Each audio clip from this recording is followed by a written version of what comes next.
currently Associate Director in Department of Endocrinology, Vedanta institute of medical science, Lucknow. सबको बहुत बहुत नमस्कार। हमारा जो आज का टॉपिक है, it is diet and diabetes. मतलब डायबिटीज वाले मरीजों में क्या चीज खाना चाहिए, कितना खाना चाहिए और कैसे खाना चाहिए। पहले हम थोड़ा सा डायबिटीज के बारे में जान लेते हैं कि आखिर ये क्या है और हमें इसके बारे में क्या क्या पता होना चाहिए। हम ज्यादातर चर्चा आज के अपने इस वाले प्रेजेंटेशन में टाइप 2 डायबिटीज की करेंगे। टाइप 2 डायबिटीज को एक लाइफस्टाइल डिसऑर्डर भी कहा जाता है। लाइफस्टाइल डिसऑर्डर का कहने का मतलब है जो हमारे कसरत करने में और खाने पीने के कारण बहुत ज़्यादा इम्पोर्टेंट या इम्पोर्टेंस रखता है। टाइप 2 डायबिटीज में दो तरह से होने की संभावनाएं ज़्यादा हो जाती हैं। एक तो इंसुलिन का रेजिस्टेंस या फिर इंसुलिन की कमी। तो उसमें क्रॉनिक हाइपरग्लाइसीमिया मतलब लंबे दौर तक शुगर लेवल बॉडी के अंदर बढ़ा रहता है, जिसके कारण दो अलग अलग तरह से प्रभाव डालता है शरीर के अंदर। पहली तरीके से ये माइक्रोवेस्कुलर कॉम्प्लिकेशन मतलब छोटी जो अपनी आर्टरीज होती है उसके ब्लॉकेज के कारण, जैसे कि रेटाइनोपैथी, आंखों पे शुगर की बीमारी का असर, किडनी पे असर, नेफ्रोपैथी या न्यूरोपैथी, पैरों की नसों पे या किसी और नसों पे असर आना शुरू हो जाए। दूसरा मैक्रोवेस्कुलर कॉम्प्लिकेशन होता है। मैक्रोवेस्कुलर कॉम्प्लिकेशन के अंदर मूल रूप से एक तो हार्ट की डिसीज बहुत ज्यादा आने की संभावनाएं बढ़ जाती है, जिसमें हार्ट अटैक संभवतः सबसे ऊपर वाला एक कारण होता है। दूसरा स्ट्रोक या फालिश का अटैक जिसको हम बोलते हैं। तीसरा सबसे इंपॉर्टेंट पेरिफेरल वेस्कुलर डिसीज मतलब पैरों की जो नसें होती हैं वो ब्लॉकेज हो जाती हैं, जिसके कारण डायबिटिक फुट या गैंग्रीन बनने की संभावनाएं बहुत ज्यादा हो जाती है। ये देखा गया है, ये डायबिटीज या टाइप 2 डायबिटीज के दो सबसे मेजर रिस्क फैक्टर होते हैं। सबसे बड़ा risk factor is sedentary habit मतलब एक्सरसाइज नहीं करना, दिनचर्या अपने ढंग से एडजस्ट ना कर पाना। दूसरा इंपॉर्टेंट कारण अनहेल्दी डाइटरी पैटर्न, जो हम लोग खाते हैं, जो हम लोग कितनी क्वांटिटी में कौन सी क्वालिटी में खाते हैं वो बहुत ज्यादा इसमें प्रभाव डालता है। इसके कारण डायबिटीज से होने वाले जितने भी कॉम्प्लिकेशन है वो दिन प्रतिदिन बढ़ते चले जाते हैं। तो हमें एक इस तरह का मील पैटर्न बनाना होता है जो एक हेल्दी मील पैटर्न भी हो, साथ में बैलेंस डाइट करते चलता हो। उससे होगा क्या कि हम लोग का जो ब्लड का शुगर है वो नियमित एक रेंज में चलता रहेगा, जिससे शुगर के कारण होने वाले कॉम्प्लिकेशन काफी हद तक कम हो जाएंगे। तो इस तरीके से हम लोग डायबिटीज के बारे में एक हेल्दी डाइट प्लान या हेल्दी मील प्लान कैसे बना सकते हैं, आज उसके बारे में हम लोग चर्चा करने वाले हैं। तो सबसे पहले हमें जानना चाहिए कि जो पर्सन जिनको भी शुगर की बीमारी है बहुत ज्यादा इमोशनल स्टिग्मा में जी रहे होते हैं, क्योंकि उनको लगता है कि उनको डायबिटीज है, उनको ये हो सकता है, दूसरे और तरह के कॉम्प्लिकेशन हो सकते हैं। तो हमेशा उनका एक मोरल बूस्ट अप करना होता है, आइदर फैमिली मेंबर के थ्रू, फ्रेंड्स के थ्रू या सोशल, जितने भी उनके सोशल या जितने भी उनका फ्रेंड सर्किल है, they all should support any diabetic patient. तो हम लोग किस तरीके से एक हेल्दी डाइट प्लान बना सकते हैं। हेल्दी डाइट प्लान बनाने का ये मतलब बिल्कुल भी नहीं है कि जो उनको पसंद है वो डाइट से बिल्कुल हटा दिया जाए और उनको एकदम रूखा या सूखा खाने को दे दिया जाए। डाइट प्लान मतलब बनाने का मतलब है कि क्वांटिटी और क्वालिटी जो फूड आइटम की है उसको हम लोग अपने बैलेंस में करके चलते रहें। तो उसके लिए हमें किस तरीके से प्लान को आगे लेके जाना है, क्या प्रिस्क्रिप्शन देना है पर्सन विद डायबिटीज को in the health care sector. तो उसके लिए सबसे इंपॉर्टेंट है ये डायबिटिक जो डाइट है, it should not be very complicated diet. Means ज्यादा उसमें प्रयोग नहीं करना है, एक्सपेरिमेंट नहीं करना है। आपके पास जो इजीली अवेलेबल फूड है या इजीली अवेलेबल रिसोर्सेस हैं जिससे आप उस चीज को बना सकते हैं, जिस चीज को हम लोग अवेलेबल करवा सकते हैं, उन्हीं को करना है। तो उसमें सबसे इंपॉर्टेंट होता है एक प्लेट मेथड। अब ये प्लेट मेथड आखिर होता क्या है। पहले हम जब बात करते हैं सबसे बड़ी ऑर्गेनाइजेशन की डायबिटीज की, जो डायबिटिक अमेरिकन डायबिटिक एसोसिएशन है, उसने एक सिंपल सा मील पैटर्न प्लान करके रखा है, उसको एक प्लेट मेथड के रूप में हम लोग उसको समझ सकते हैं। उस मील पैटर्न के ऊपर सबसे ज्यादा फोकस जो किया गया है वो है वेजिटेबल्स के ऊपर, मतलब साग सब्जियों के ऊपर मेन फोकस किया गया है।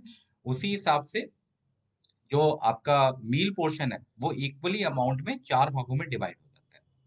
तो उस मील पैटर्न को बनाने के लिए आपको जो आपकी प्लेट है उसमें आधा जो अमाउंट है, हाफ ऑफ योर प्लेट, मतलब आधी जो प्लेट रहेगी वो पूरी की पूरी वेजिटेबल से, जैसे कि सलाद से या तो ककड़ी, खीरा, मूली, गाजर, टमाटर, प्याज, ये उसका आधा पोर्शन लगभग होना चाहिए। उसका 1/4 मतलब 25% टोटल जिसका होना चाहिए वो प्रोटीन से रिच होना चाहिए। प्रोटीन कहने का मतलब है जिसमें दाल हो गई, लेंटिस हो गई, पल्सेस हो गई, एग हो गया, फिश हो गया या फिर चिकन हो गया। ये एक आपका 25% पोर्शन होना चाहिए। इसके साथ दूसरा जो 25% पोर्शन आपका रहेगा, उसमें होल ग्रेन आइटम रहने चाहिए, जैसे ब्राउन राइस हुआ आपका, स्टार्ची वेजिटेबल्स हुआ, ग्रीन पीस हुआ।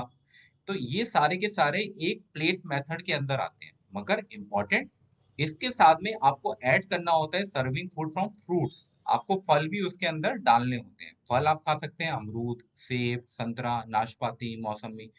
आपको पूरा फल लेना है, ना कि उसका जूस लेना है। तो जितना भी आप इस मील पोर्शन को बनाते रहेंगे, इस डाइट पैटर्न को फॉलो करेंगे, उतना आपकी ब्लड शुगर की जो रेंज रहेगी, जो नॉर्मल रेंज के अंदर आना चाहिए, जितना हम डायबिटिक वाले पेशेंट को बोलते हैं कि ये आपका टारगेट रेंज है, उसी टारगेट रेंज के अंदर वो ब्लड शुगर फिर फ्लोट करना शुरू करती है।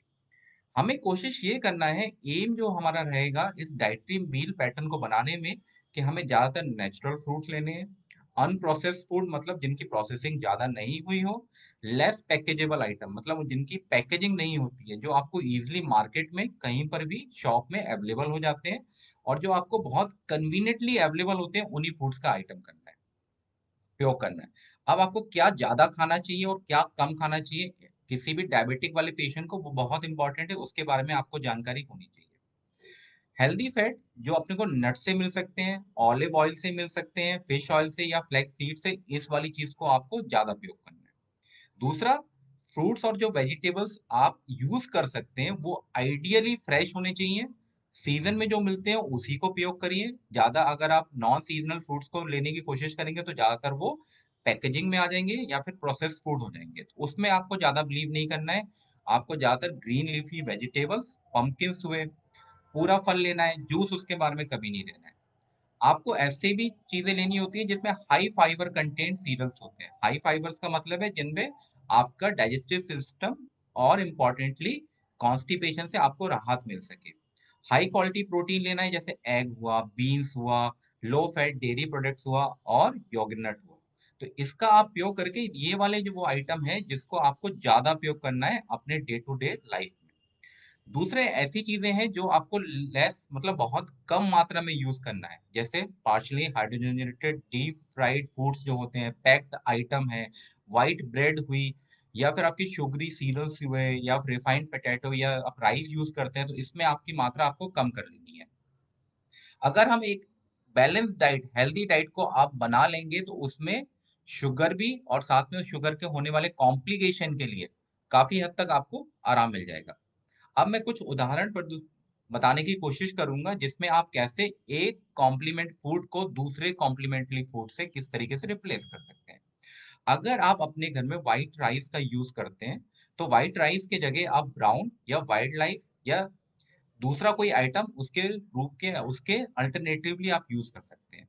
अगर आप ज्यादा व्हाइट पोटैटो इंक्लूडिंग फ्राइज या मैश्ड जो पोटैटो अगर आप यूज करते हैं, तो उसको आप रिप्लेस करिए स्वीट पोटैटो से, कॉलीफ्लावर मैश वाले से यूज कर सकते हैं अल्टरनेटिव फॉर्मेशन में।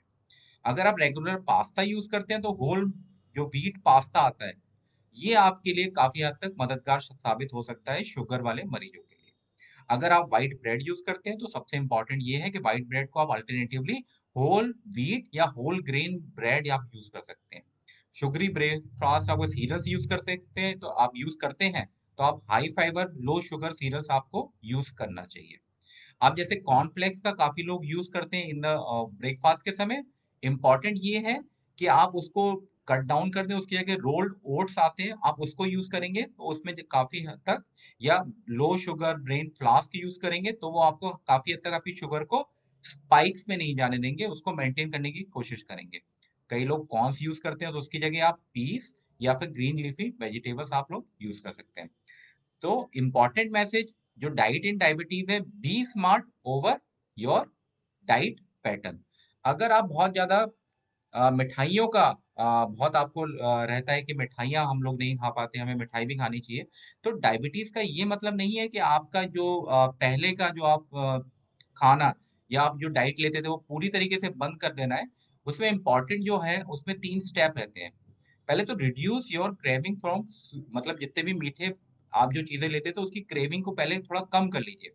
इससे फायदा ये होगा कि ये आपकी शुगर को धीरे धीरे लो करेगा और साथ में जो आपके टेस्ट बड्स हैं उसको एडजस्ट करने में मदद करेगा। और अगर आप स्वीट्स लेते भी हैं तो उसको बहुत कम क्वांटिटी में खाना खाने के साथ लीजिए, ताकि ब्लड शुगर की जो स्पाइक्स आएंगी वो बहुत हद तक कम हो जाएंगी। इसके साथ हेल्दी फैट के साथ अगर वो स्वीट्स प्रिपेयर की गई है तो it is very beneficial for your lifestyle modification. So unhealthy fats जो आपके साथ एक्यूमुलेट होते हैं बॉडी के अंदर ड्यूरिंग एनी डाइट पैटर्न, वो भी काफी हद तक एलिमिनेट हो जाते हैं। तो हम मोटे मोटे तरीके से अगर समझे तो हमें दो तरीके से इस वाले डाइट पैटर्न को बनाना होता है। आप क्या खा सकते हैं, उसमें 5 या 6 चीजें हैं।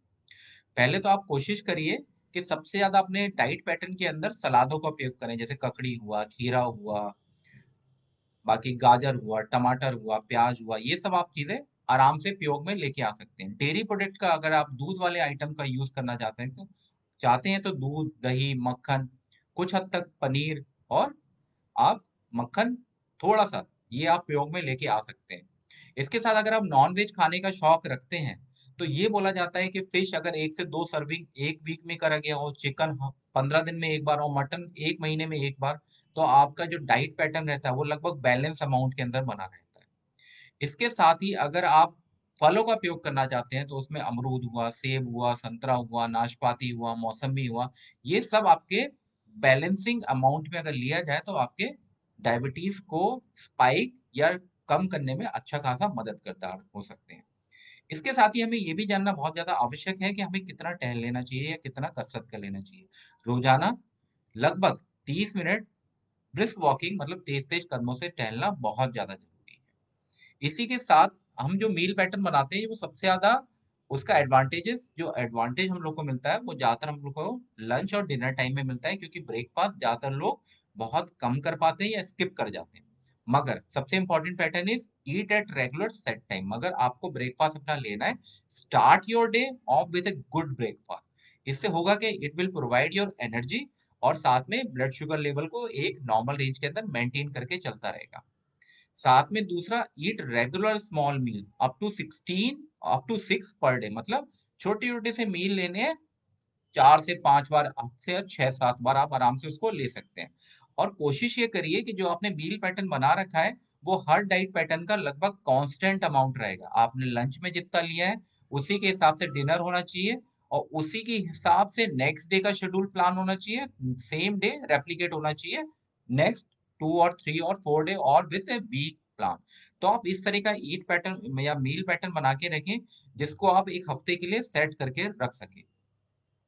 संक्षेप में अब ये है कि अगर आप चाहते हैं कि आपकी डायबिटीज डाइट के दौरान या डाइट के हिसाब से मैनेज रहे, तो डाइट का इस तरीके से प्लान करिए कि उसमें एक प्लेट मेथड रहे, जिसमें आधा क्वांटिटी आपका सलाद है, आधा प्रोटीन सोर्स से आ रहा है, और आधा आपके जो भी आ रहा है फ्रूट्स या वेजिटेबल सोर्सेज से आ रहा है। इस तरीके से आप उपयोग करेंगे तो आपके इससे एक तो डायबिटीज कंट्रोल रहेगी, साथ में रेट ऑफ कॉम्प्लिकेशन बहुत ही हद तक कम रहेंगे। बहुत बहुत धन्यवाद मित्रों आज के इस टॉपिक के लिए, डाइट एंड डायबिटीज। अगर आपको इसके बारे में कुछ और विशेष जानकारी चाहिए तो आप हमसे जुड़ सकते हैं मेदांता के वेब पेज पे। हम मेदांता के वेब पेज पे अवेलेबल रहते हैं।